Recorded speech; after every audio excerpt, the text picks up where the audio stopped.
So 2.11 here, a couple of our last lessons for Unit 2. We're going to talk about linear inequalities today. So far in Unit 2, we've been talking about linear equations, things with equal signs, right? So today we're going to talk about what happens if that is not an equal sign, but an inequality, less than, greater than, less than or equal to, greater than or equal to, those kinds of things. So we're going to learn how to rewrite these linear inequalities in slope-intercept form. And in doing that, we're going to learn how to graph them and then just how to determine solutions to these given linear inequalities as well. So that's our game plan for today. So our warm-up is just doing a couple of things that you've already done in the past. So remembering how to graph an inequality, and then remembering how to convert something that's not in slope-intercept form into slope-intercept form. And we're going to kind of combine the two later on in the lesson. So if you haven't done the warm-up yet, go ahead and pause your video now and take a shot. So to graph an inequality on a number line, this inequality says x is less than 5. So I need to make sure that on my number line, I have 5 for sure, right? And in my class, I usually said 1 on either side, right? Just to get an idea of where you are, but you could add more than that if you wanted to. Don't feel like you need to fill up an entire number line, 1 to 100 or anything like that, but just to get an idea of where you are on the number line. All right, now the big idea is, how do I actually represent this inequality of x is less than 5? So these are saying that numbers, any number I want that I'm going to fill in that spot for x, needs to be less than 5 if it's going to be a solution. So for us, we would think of that as shading, right? Because there could be many options. I could say 4, I could say 3, I could say 3.5, I could say 2.25, right? Any one of those. So we represented that idea by shading. So in this case, I'm going to shade to the left of 5 because those are the numbers that are smaller or less than 5. And then the other big thing that we had to really think about with this was the open or closed circle. So this says that x can only be less than 5. It cannot be equal to 5. So in that case, 5 is not a solution, right? And so I don't want to have a solid dot on 5 because anything solid or colored in or shaded would indicate that it is a solution.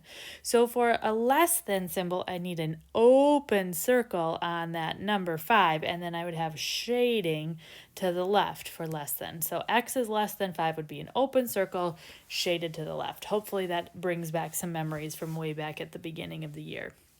All right, number 2 says rewrite the following equation in slope-intercept form. Now this is something we have just been doing a ton of, so hopefully you are pretty familiar with it. So y equals mx plus b, that's the goal right now, in which case we need to move that 3x first. So I'm going to add 3x to both sides. So I get negative 4y equals mx plus b, so 3x first, and then positive 12 after that. And watch your negatives there. That's a negative 4y, right? Now I need to divide every single thing by negative 4 in order to get y by itself. So I get y equals negative 3/4 x, and then 12 divided by negative 4 would be minus 3. So just remembering how to convert to slope-intercept form, but also remembering what it takes to graph those inequalities, the open versus closed circles, and then the shading, right? So we're going to combine those ideas with new equations or inequalities this time that have 2 variables. So number 1 up there, when I was just graphing on a number line, only had a single variable, x is less than 5. But today we're going to talk about what happens if I have 2 variables, and that's what makes it a linear inequality. So we're going to start with just the basics of rewriting it in slope-intercept form, because you have to be able to write it in slope-intercept form in order to be able to graph it. So just the basics here, and it should operate almost exactly the same, right? I'm trying to get into y equals mx plus b, and I say equals even though it's not really going to be equals, it's going to have a symbol there, but the idea is the same. I want to get that same sort of setup. So to start off with, I'm going to subtract 5x from both sides. So I have negative 3y is less than or equal to negative 5x minus 15. Lots of negatives here. Be careful. Watch out. All right, now just like before, I need to get rid of the negative 3. So I'm going to divide every single thing by negative 3. Now, this is all operating exactly the same as I just did the one with the equal sign. However, a warning flag should be jumping out at you right now, and that is that whenever I multiply or divide by a negative with an inequality, I need to flip that symbol, right? Whenever you multiply or divide by a negative, flip the symbol. Don't forget, that was the big thing that we learned in Unit 1. It was the really only difference between solving a regular equation and solving an inequality. And same thing here. That is the only difference when converting to slope-intercept form. You just got to watch out for those multiplying or dividing by those negatives in order to flip the symbol. So my original symbol was less than or equal to. So when I flip it, it's going to become greater than or equal to. Right? Other than that, everything operates the same. I have y is now greater than or equal to, let's see, negative 5 over negative 3, two negatives become a positive, and I get positive 5/3 x. And then negative 15 divided by negative 3, two negatives become a positive, and I get positive 5. So my final answer here for this inequality written in slope-intercept form is y is greater than or equal to 5/3 x plus 5. So just watch out for flipping that symbol when you multiply or divide by a negative, just like with any inequality that we've done with before. Okay, so now let's put some pieces together, right? And let's go ahead and take this inequality, 2x minus 3y is greater than or equal to 6, and we are actually going to graph the inequality. Now, it starts exactly the same. In order to graph it, I can't have it in standard form. I have to have it in slope-intercept form. So it's going to start by putting it into y equals mx plus b. So first thing is to subtract 2x from both sides. So I get negative 3y is greater than or equal to negative 2x plus 6. The negatives with 2x, the 6 is positive. Watch those negatives, okay? Now I'm going to divide everything by negative 3. Warning, warning, warning, dividing by a negative, right? Hopefully that flag is jumping out in your head as well. So instead of having greater than or equal to, my symbol will flip to being less than or equal to. Other than that, it's all the same. So y is now less than or equal to negative 2 over negative 3. Two negatives become a positive 2/3 x, and then positive 6 divided by negative 3 will become negative 2. So I have my equation now written in slope-intercept form. I'm going to graph it like I would graph any equation in slope-intercept form. So I need to find m equals 2/3, and I need to find b equals negative 2, and I graph it almost exactly the same way. So b is at negative 2, so here's my y-intercept, and then from there I'm going to count out my slope. Rise 2, run 3. Here's another point. Maybe I'll go the other way. Rise negative 2, run negative 3. All right, and now hold on, because when I was graphing my regular inequality, I had to think about two things that were different, right? I had to think about shading, and I had to think about this open or closed circle. So the open or closed circle dealt with that inequality, right? Was the number to the right a solution or not a solution? Here with a just less than or just greater than, that number 5 was not a solution, so it had to be an open circle, right? If it had been a less than or equal to, greater than or equal to, that number is a solution, so it'd have to be shaded in. Well, that same idea is going to come into play when I'm dealing with drawing my line, right? So when I have a less than or equal to, as in this case right here, that's telling me that the numbers on the line are solutions. Numbers on the line are solutions, right? It's or equal to that expression. So that means that I need to have a solid line. Now, if you had a less than or greater than without the or equal to, if I had just less than or greater than, that would tell me that the numbers on the line are not solutions, right? Just like our x is less than 5 idea. And in that case, this would have to be, I can't do an open line, that doesn't make any sense, but I can do a dotted line, all right? So in this one, I have the or equal to, so the numbers on the line are solutions, so that means this line is going to be solid. So I can draw a solid line that goes through those points. So that's kind of like our open or closed circle idea, right?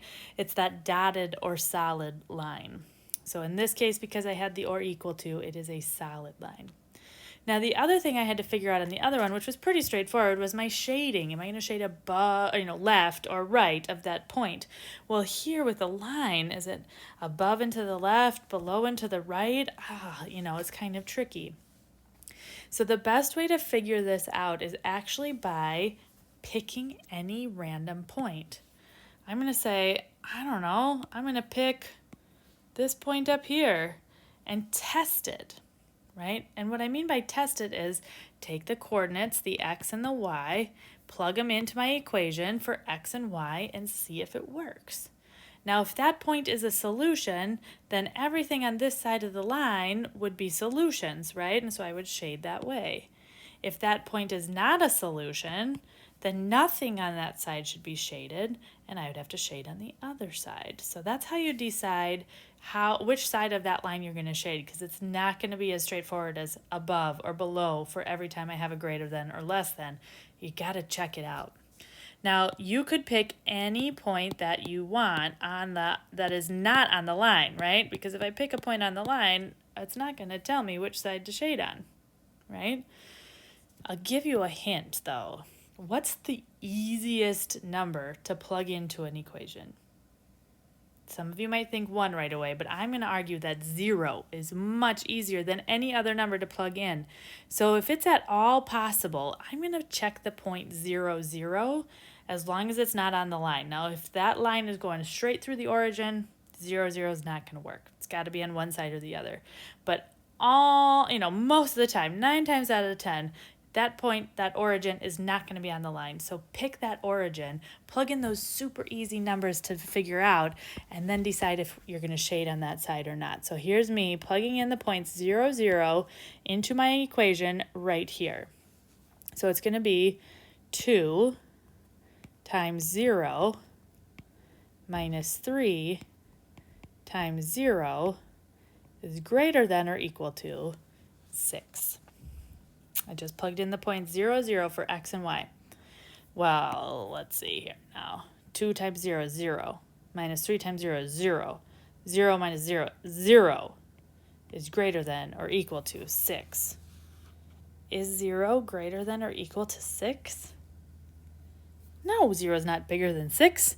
No way. So that means that this guy is not a solution. So that means that this side of the line, this above and to the left of the line, that can't be shaded in, because if it was shaded, that would tell me they're solutions. So instead of shading that side of the line, I only have one other option, and that's down and to the right. So I'm going to shade everything down here as my solutions, because any point over on this side is a solution. Do you need to check another point, plug it in, and find out? You could if you want to be super confident, but if you find one on one side is not a solution, the only option, the other side is. All right, so you don't have to check more than 1 point. You only have to check one. Notice, though, that I showed some work there. I didn't just write 0 is greater than or equal to 6.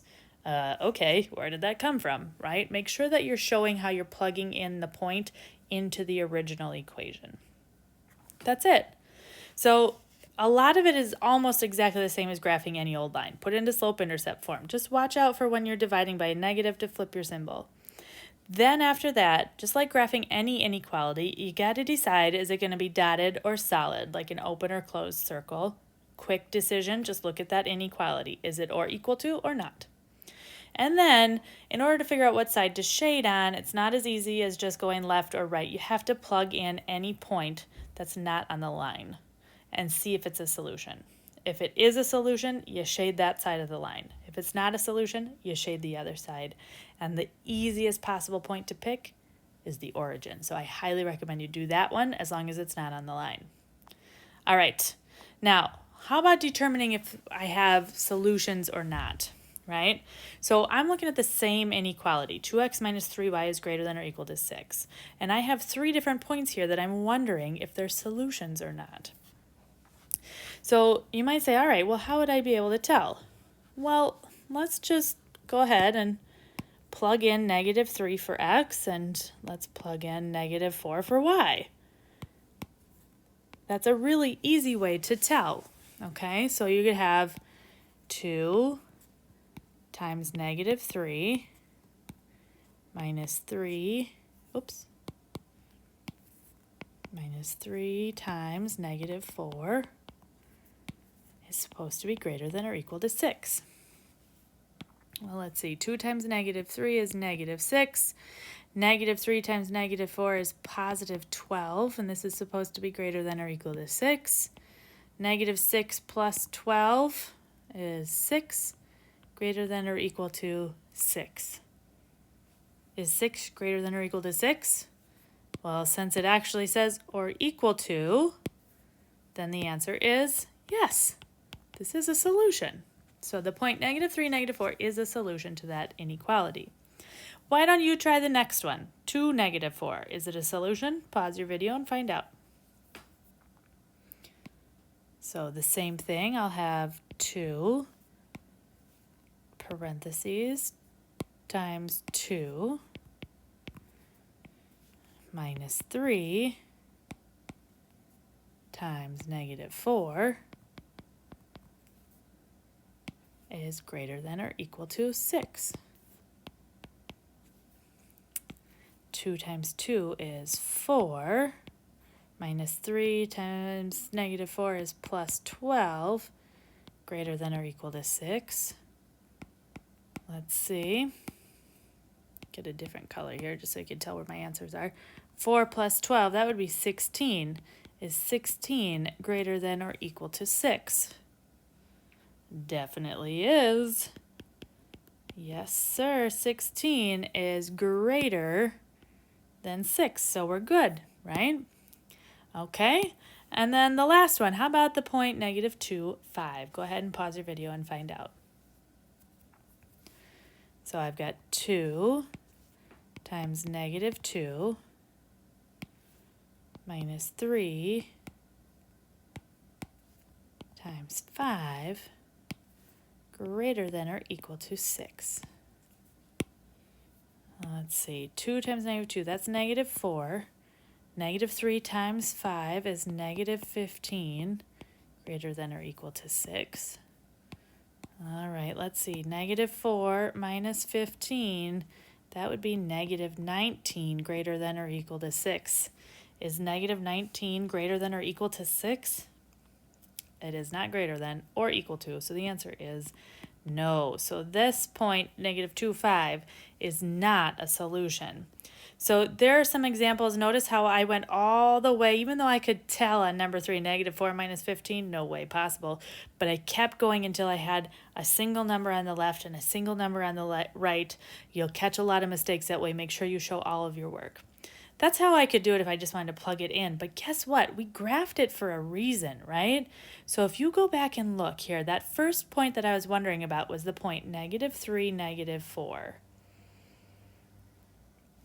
Now that one was a little bit tricky because it hit that or equal to. I'm going to actually start with number 2. The point for number 2 was 2, negative 4. The point 2, negative 4, 1, 2, 1, 2, 3, 4. That was this point right here. Notice where it is on your graph. It's in the shaded area, right? Anything in the shaded area is a solution. Do you see how the graph made that super easy? If I had looked at my graph, I wouldn't have had to show any work at all. As long as it's in the shaded area, it's a solution. So yes, and also because it's in the shaded area. Take a look at that first one now. That first one was the point -3, -4. That one was a little bit tricky. But the point -3, -4, 1, 2, 3 to the left, 1, 2, 3, 4 down, is this point right here. Now, it's a tricky one because it's on the line, but the line is solid. And we said that a solid line means that those points are solutions. So the answer to that one, if I just looked at the graph without showing any work at all, would be yes, because it's on the solid line. Now, if it was on a dotted line, it would not be a solution. So you got to double check. And there again is why we have to be really careful when we graph it, right? And then that last one was the point -2, 5. Let's see, left 2 and up 5. That would be this point right up here. Notice it's in the unshaded area. It cannot be a solution if it's not in the shaded area. So I would know right away that the answer to that is no, because it's not in the shaded area. So if you have taken the time to graph your inequality, you're real careful about dotted or solid lines and which side you are going to shade on, you don't have to show any work at all for determining if points are solutions. You just take a look at that graph. Is it in the shaded area or on a solid line? Then it's a solution. If it's not a solution. End of story, done. Now, if you don't have it graphed, if they just gave you the equation and some points, then probably plugging in those points is going to be faster than making a whole graph out of it. So you have two different options there depending on what you're given. All right, I got a last one for you. Here it is. Graph this solution for 6 plus 2y is greater than 4x. So put it into slope-intercept form. Check for dotted or solid lines. Which side are you going to shade on? Pick that point and determine if you're going to shade that side or the other side. And then use the graph to answer questions 1, 2, and 3 and see how fast it goes. Go ahead and pause your video and try it out. All right, so first step is to put it into slope-intercept form. Got to get y by itself, so I'm going to subtract 6 from both sides. I get 2y is greater than 4x minus 6. Okay, and now I need to divide every single thing by 2. Now I'm dividing, but I'm not dividing by a negative, so no flipping happening here. So I get y is greater than 4 divided by 2 is 2x. Negative 6 divided by 2 is negative 3. So there's my inequality written in slope-intercept form. I know that my slope is 2 over 1, or 2, however you want to think about it. My y-intercept is negative 3. So I'm going to start at down 3. I'm going to rise 2 and run 1. Rise 2, run 1, rise 2, run 1 as many times as I can. Maybe I can go the other way, down 2, left 1. Okay. Now, before I draw my line, don't forget I need to check, is that line going to be dotted or solid? So in this case, I see that I have a greater than with no or equal to, right? Since there's no or equal to, this is going to be a dotted line. That would be like an open circle, right? So by dotted, what I usually do is something like this, and I'll just go and put dashed, dotted, however you want to think about it, right? I'll just put a dash kind of in between, through every single point, so you can see that it's clearly some gaps in there and not a full solid line. Don't forget to check for that before you draw in your line like you're used to doing. All right, now the only thing left to do is figure out my shading. So I need to check a point, right? And I always look for the easiest way to do that. And I notice that the point 0, 0 is not on my line, so I can use it. So I will have 6 plus 2 times 0 is greater than 4 times 0. Notice I always go back to the original equation, because if I goof something up when I'm doing slope-intercept form, then it goofs everything up, and shading included. So it's easier for me to just double check and make sure I'm doing it right by going back to the original equation to plug into. All right, so let's see. 2 times 0 is going to be 0. 4 times 0 is going to be 0. So I'll have 6 is greater than 0. And again, notice I'm showing my work. I don't just write 6 greater than 0. Where'd that come from? Show where it came from. Is 6 greater than 0? Yes. 6 is definitely bigger than 0. So this time, that 0.00 that I checked is a solution. And that means I need to shade that side of the line. So I'm going to shade the same side of the line that 0, 0 is on, because 0, 0 did work in my equation. So it was a solution. And I'm hoping that that is making sense to you now. That seems to be the part that people have the hardest part with. So if you're good with that, you got this whole graphing inequalities business. All right, my graph is done. I have done dotted or solid line. I have decided which side to shade on. I'm good to go. So now all I need to do is I need to go through and just check my points. So this first one is the point 1, negative 1. 1, negative 1, this point right here. Now it's on the line, just like my first one was last time, but this time my line is dotted. So my answer here is this a solution? No. It's on a dotted line this time, sorry. Dotted line this time. So that means not a solution. Be careful. Okay, the next one was the point 3, 0. 3 to the right and 0 up or down. That's definitely not a solution, right? Because it's not in the shaded area. Now notice I'm writing this note down here, but you don't have to write an explanation unless it asks you to. I'm just doing it so that you guys have something to look back on and really understand why we answered the yeses or nos. All right, the last one is the point negative 2, negative 3. Let's check that point. Negative 2, left 2 and down 3, this point right here. That is definitely a solution because it's in the shaded area, solidly in that shaded area. So it's for sure a solution. Notice how fast that went without having to plug in any points or, show any work. As long as you've taken the time to graph it and you've done it well, boom, easy. So just a reason for why we usually graph inequalities when we have those two variables going on. All right, hopefully that's a pretty good introduction to how you deal with those linear inequalities. And just remember, a lot of it is exactly the same as what you've been doing so far in this unit. The only big difference are the line style, so dotted or solid, the shading, and then how to determine if something is a solution or not. So for the line style, if I have less than or equal to or greater than or equal to, that means a solid line, right?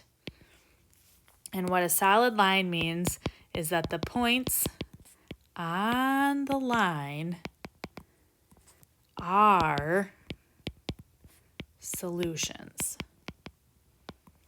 Okay. I'll put big parentheses like this. Okay. And then the other option would be less than or greater than, right? The no or equal to's. And those would make a dotted line.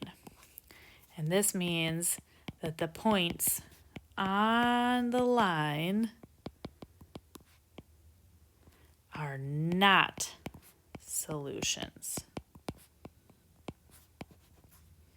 All right.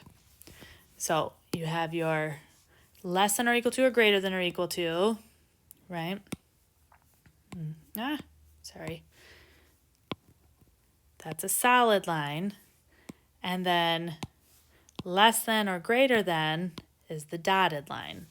So those are what we mean by line style. So just remembering that. Now you got a one-stop shop to go back and quick check, right?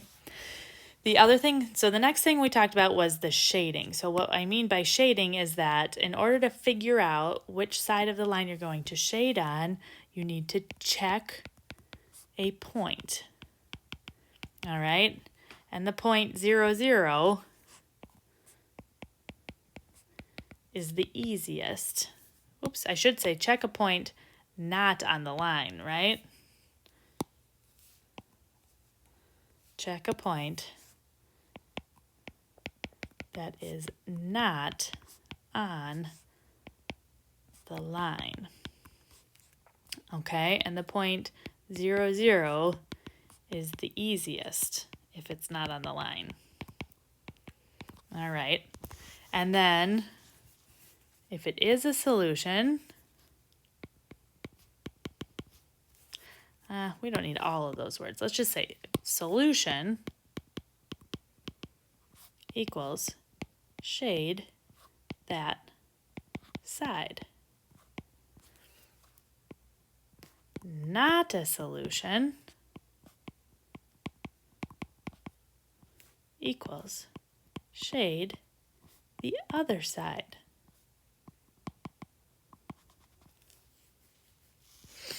All right, so on this one, we need to just check a point, right? If it's a solution, you shade that side. If it's not a solution, shade the other side.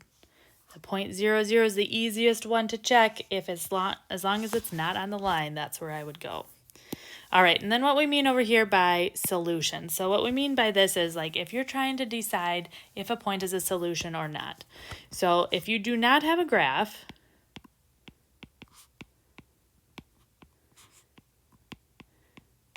then you have to plug in X and Y, right? If you have a graph, that makes it easier, right? Shaded area or solid line equals solutions. Ooh, went too far. Sorry. There we go. All right. Non-shaded area. Oops.